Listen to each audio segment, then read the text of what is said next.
कभी आपने सोचा है कि अगर परमेश्वर आपको ऐसा काम दे दे जो आपको बिल्कुल पसंद ना हो, तो आप क्या करेंगे? कभी कभी हमें लगता है कि हम परमेश्वर की बात मान रहे हैं, लेकिन दिल से नहीं। योना नबी की कहानी एक ऐसे इंसान की कहानी है जो परमेश्वर से नहीं, अपने डर से हार गया था। ये कहानी सिर्फ पुराने समय की नहीं है, ये आज हमारी भी कहानी है। योना परमेश्वर के नबी थे। नबी मतलब जो परमेश्वर की बात लोगों तक पहुंचाते हैं। योना परमेश्वर को जानते थे। उन्हें पता था कि परमेश्वर दयालु है, क्षमाशील है।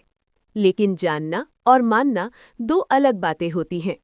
एक दिन परमेश्वर ने योनाह से कहा, योनाह, नीनवे नगर में जाओ और लोगों को बताओ कि अगर वे अपने बुरे काम नहीं छोड़ेंगे तो मैं उन्हें सजा दूंगा। नीनवे बहुत बड़ा शहर था। वहां के लोग हिंसक थे, कमजोरों पर जुल्म करते थे। योनाह जानते थे कि नीनवे के लोग इस्राएल के दुश्मन हैं। योनाह के मन में डर आया, अगर मैं वहां गया तो वे मुझे मार देंगे। योना ने सोचा, मैं परमेश्वर की बात नहीं मानूंगा। वो नीनवे की जगह तरशीश जाने वाले जहाज में बैठ गया। वो सोच रहा था, मैं यहां से दूर चला जाऊंगा तो परमेश्वर मुझे नहीं ढूंढ पाएगा। लेकिन परमेश्वर हर जगह होता है। जब जहाज समुद्र में आगे बढ़ा तो अचानक भयानक तूफान आया। तेज हवा, ऊंची लहरें, जहाज टूटने लगा। नाविक डर गए। सब अपने अपने देवता से प्रार्थना करने लगे, लेकिन योना नीचे जाकर सो गए। ये दिखाता है कि जब इंसान गलत रास्ते पर होता है तो उसका मन सुन्न हो जाता है। नाविकों ने चिट्ठी डाली और पता चला कि तूफान योना की वजह से है। योना ने सच बताया, मैं परमेश्वर से भाग रहा हूँ। उन्होंने कहा, मुझे समुद्र में डाल दो, तूफान रुक जाएगा। नाविक डरते हुए योना को समुद्र में डाल देते हैं। जैसे ही योना पानी में गिरते हैं, तूफान शांत हो जाता है। परमेश्वर ने एक बड़ी मछली भेजी। मछली ने योना को निगल लिया।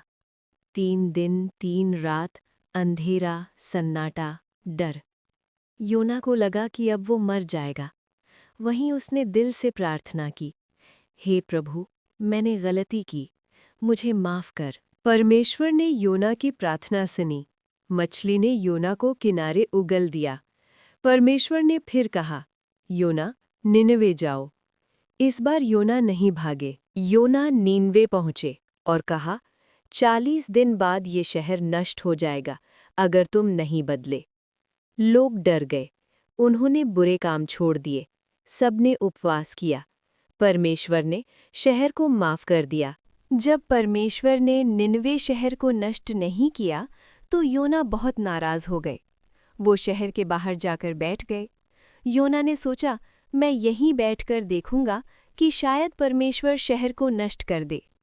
वहां बहुत तेज धूप थी, रेत गरम थी, चारों तरफ सन्नाटा था। योना अकेले बैठे थे, गुस्से में, निराश मन से। परमेश्वर ने योना के पास एक पौधा उगाया। वो पौधा बहुत जल्दी बड़ा हुआ और उसकी छाया योना पर पड़ने लगी। अब योना को राहत मिली। पहली बार पूरी कहानी में योना खुश हुए। वो सोचने लगे, अच्छा है, कम से कम ये पौधा तो मेरे साथ है। अगले ही दिन परमेश्वर ने एक छोटा सा कीड़ा भेजा। उस कीड़े ने पौधे की जड़ काट दी। धीरे धीरे वो पौधा सूख गया। फिर तेज गर्म हवा चली। धूप सीधी योना के सिर पर पड़ने लगी। योना परेशान हो गए। उन्हें इतना बुरा लगा कि उन्होंने कहा, मेरे लिए मर जाना ही अच्छा है। तब परमेश्वर ने योना से पूछा, क्या तुझे इस पौधे के लिए इतना गुस्सा करना ठीक है? योना बोले, हाँ, मुझे पूरा हक है गुस्सा करने का।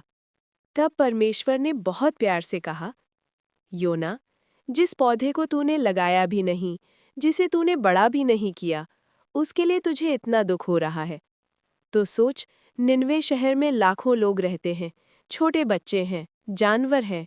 क्या मुझे उन पर दया नहीं करनी चाहिए? यही इस कहानी का सबसे बड़ा संदेश है। योना पौधे से प्यार कर बैठा, लोगों से नहीं। परमेश्वर हर इंसान से प्यार करता है। परमेश्वर योना को सिखा रहे थे, मेरी दया तेरी सोच से बड़ी है। तू लोगों को सजा देना चाहता है, लेकिन मैं उन्हें बचाना चाहता हूँ। कई बार हम भी योना जैसे बन जाते हैं। हमें अपनी परेशानी बड़ी लगती है, लेकिन दूसरों का दर्द नजर नहीं आता। हे प्रभु, जब हम सिर्फ अपने बारे में सोचें तो हमें सिखा कि हम दूसरों के लिए भी दिल रखें।